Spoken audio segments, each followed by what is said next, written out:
aqui tá falando com você, sou o Lucas, e seguinte, após um mês sem postar vídeo, eu finalmente voltei e com um novo quadro aqui no canal, onde vocês, a cada vídeo de teoria, ou todos os vídeos do canal, no caso, vocês podem comentar teorias, especulações, ideias de vídeos aqui pro canal, e no caso das teorias, eu irei falar elas aqui. Vocês podem comentar as teorias que vocês quiserem, todas elas, e eu irei falar aqui das quais eu achei mais interessante.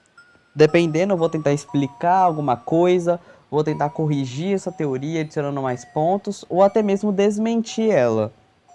Então hoje eu tô aqui para falar sobre a teoria do Andrew de FNAF, né, que aparece nos livros e tal, está no DCI de FNAF 2, o assassinato lá das crianças que acontece no minigame do Save Team.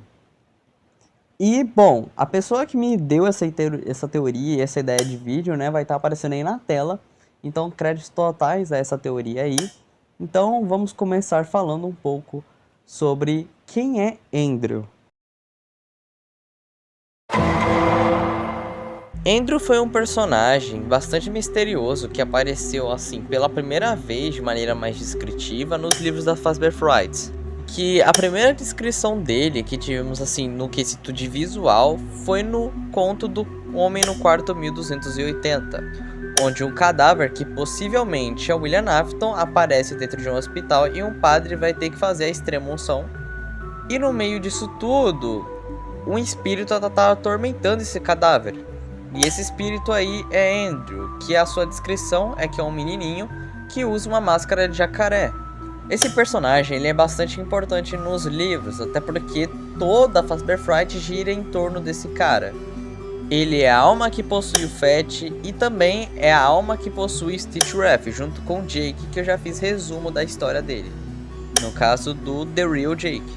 Então se você não viu, vai conferir que vai ser um pouco importante para essa teoria, mas não tanto, mas apenas para vocês terem um contexto. Muitas teorias falam que Andrew pode estar relacionado com a Ultimate Custom Night, já que o conto do Homem no Quarto 1280 se refere um pouco a esse lado da história, já que é um fantasma que está atormentando o William Afton, ou melhor, possivelmente o William Afton, dentro da Custom Night. Mas Lucas, por que você está falando possivelmente o William Afton? É claramente o William Afton. Porque basicamente não dá pra saber se a gente pode considerar os livros canônicos, sabe? Esses contos sendo canônicos. Mesmo que eles tenham uma relevância e um sentido muito grande dentro da lore de FNAF, no quesito dos jogos, a gente não pode considerar 100% isso canônico. Isso é apenas uma especulação que faz sentido, que muitos fãs adotam ela apenas para ter uma base de outros pontos da história. Muita gente fala em relação sobre isso, né, sobre o Andrew tá atormentando o William Afton, porque ele possivelmente pode ser sim um espírito vingativo, e a gente não pode jogar essa teoria no lixo, até porque ela faz sentido. Porque no próprio conto fala que o Andrew, sim, ele estava atormentando o William Afton. Igual o que acontece na lore da Custom Night, onde o William Afton tá num purgatório sendo atormentado por todos os animatrônicos. E que esse negócio que vocês estão vendo aí na tela possivelmente é o Andrew. Mas muita gente acredita também de ser Cassidy o espírito vingativo. Já que tanto Andrew quanto Cassidy não tem tantas informações assim muito claras em relação a quem é o espírito vingativo ou quem que possui quem. O Andrew ele já é confirmado que possui o Fett pelos livros e que possui o fantasma despedaçado, mas que não tem confirmações diretas dele estar relacionado com a Custom Night. Enquanto Cassidy a gente sabe que ela possui o Golden Freddy, mas que também não tem tantas confirmações dela ser o espírito vingativo. A gente não tem tantas confirmações sobre esses personagens em relação à lore. Tanto Cassidy que não tem muita coisa para falar dela em relação a toda a história de FNAF, já que ela é apenas um easter egg, tecnicamente falando, que ainda envolve muitos mistérios, muitas teorias e especulações que até hoje não temos uma resposta muito clara. Assim como Andrew está dentro da linha dos jogos. Mas o que foi o DCI? Antes de eu falar o que foi o DCI, vocês precisam saber o que é o MCI. O MCI foi basicamente o desaparecimento das crianças em 85, na Freddy Fazbear Pizza, que a gente inclusive vê isso mais ou menos acontecendo em Into the Pit, numa visão lá do Oswald, lá no mundo da piscina de bolinhas, né? E bom, tecnicamente falando, foram os primeiros assassinatos que William Afton cometeu justamente por inveja, e ele queria realmente, né, estragar a família de todo mundo por conta do Henry e aquela coisa que você já sabe. Então daí pro William Afton não ser incriminado ou suspeito em relação a isso, ele decide esconder os corpos dentro dos animatrônicos, os clássicos no caso, que são Freddy, Bonnie, Chica, Fox e etc. Mas o que foi de fato o DCI? O DCI foi o incidente das crianças que foram mortas. Basicamente é o seguinte, William Afton tinha descoberto sobre os animatronics possuídos, possivelmente, já que tudo que eu vou falar aqui a partir de agora é uma teoria, já que no minigame do Sevitin a gente mostra algumas coisas que até hoje não ficam muito claras, mas calma que eu vou chegar lá. Basicamente a ideia que todo mundo tem sobre esse minigame do Sevitin e sobre o DCI é que o William Afton, depois que ele descobriu que os animatrônicos lá estavam possuídos pelas crianças, ele decidiu estudar sobre isso, sobre o mundo espiritual, para tentar encontrar a imortalidade. Então William fez mais 5 assassinatos de crianças na pizzaria do FNAF 2 em 87, mais ou menos. E ao invés de esconder os corpos dentro dos animatronics, que claramente seriam os toys, né, isso serve para explicar se os toys têm alma ou não, ele decidiu deixar os corpos de maneira separada em alguns cantos aleatórios da pizzaria, para ver se a possessão dos animatronics iria acontecer mesmo estando distantes deles. E que, bom, isso ainda é um mistério na franquia, sabe? Isso ainda é algo que não tem uma confirmação, não tem uma certeza absoluta. Por conta disso, a teoria mais aceita é que os toys têm sim alma, principalmente pelo comportamento que eles têm durante a gameplay. Os olhos dele ficando pretos e algumas falas da Custom Night até tentam meio que confirmar isso. Mas que ainda é muito relativo, ainda tem muitas coisas pra gente entender em relação a esse minigame, já que ele é meio confuso. A gente só sabe que aconteceu mais assassinatos naquela pizzaria, mas que não temos absoluta certeza de nada, né, sobre os toys terem uma alma. Mas que a teoria mais aceita é que eles tenham. Porque essa dúvida também continua justamente por conta do segundo filme de FNAF, que assim como o primeiro que confirmava algumas coisas, nesse segundo deveria, mas ninguém sabe se a gente pode levar isso a sério ou não.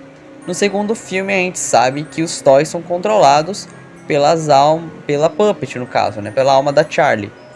Todo o filme gira em torno da Charlie controlando os toys animatronics, eles não têm uma alma. Então basicamente esse é o DCI, sabe? É um maior mistério assim da franquia que até hoje não temos respostas. Mas qual é a relação entre Andrew e o DCI? Bom, na teoria fala que basicamente uma das crianças que foram mortas no DCI possivelmente seria Andrew. E por que, Lucas, você fala isso?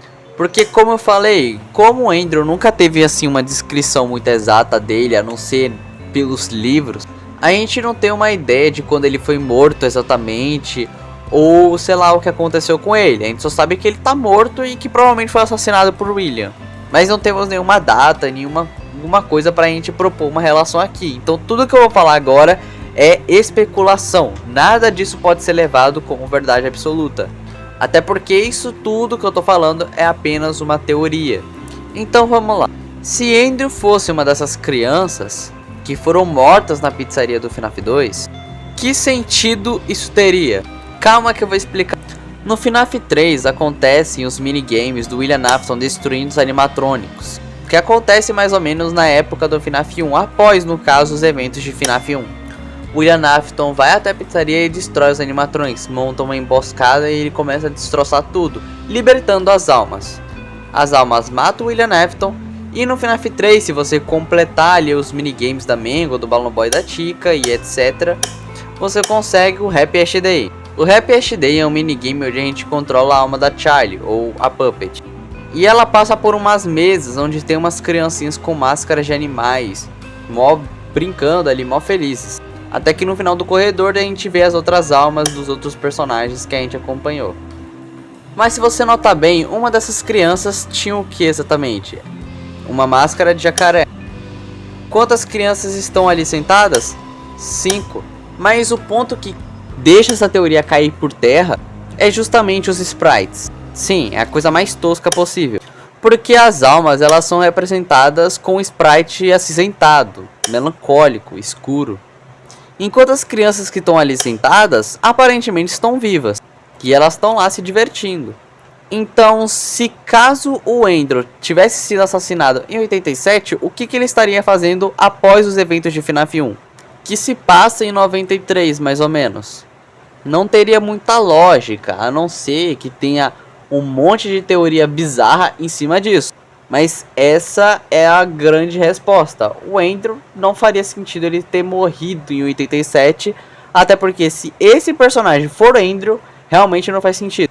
Que muita gente leva em consideração esse spritezinho dessa criança como Andrew. Mas se essa criança não for Andrew, aí a gente pode conversar melhor. Até porque ainda assim, se esse garoto que tá com a máscara de jacaré não for Andrew, podemos especular que ele poderia ser Old Man Consequences, já que ele também tem um sprite que parece um crocodilo, um jacarezinho, mas que de fato não dá pra identificar o que seja isso. E dá sim pra gente levar em conta a ideia de que Andrew foi assassinado em 87, mesmo que não faça tanto sentido. Mas então é isso, pessoas, esse é o vídeo, espero que vocês tenham curtido. Comentem embaixo mais teorias, eu tô pensando em trazer uma explicaçãozinha aqui pra quem não entendeu o final de Secret of the Mimic. Então eu tô pensando em trazer esse vídeo aqui pro canal. Isso aqui vai ser uma nova série mais interativa com vocês, então fiquem à vontade pra comentar aí as teorias que vocês têm, que vocês querem que eu espalhe essa teoria, né, que falem sobre essa teoria. E eu posso tentar desmentir ela ou apontar mais ideias para que a gente tenha uma ideia assim de que ela pode ser verdade. Tentar arrumar um sentido para sua teoria. Então comenta aí embaixo suas teorias que a gente já conhece, mas que você tem leves dúvidas, que eu vou trazendo alguns vídeos assim semanalmente, né, todo final de semana, se eu puder, as teorias aqui pro canal. Os resumos dos livros vão voltar muito em breve, mas a gente precisa de tempo para isso. Então, nessas férias, onde eu vou entrar de férias daqui a alguns dias, vai ter alguns resumos também. Então se preparem que o canal tá de volta. Então é isso, até a próxima e fui.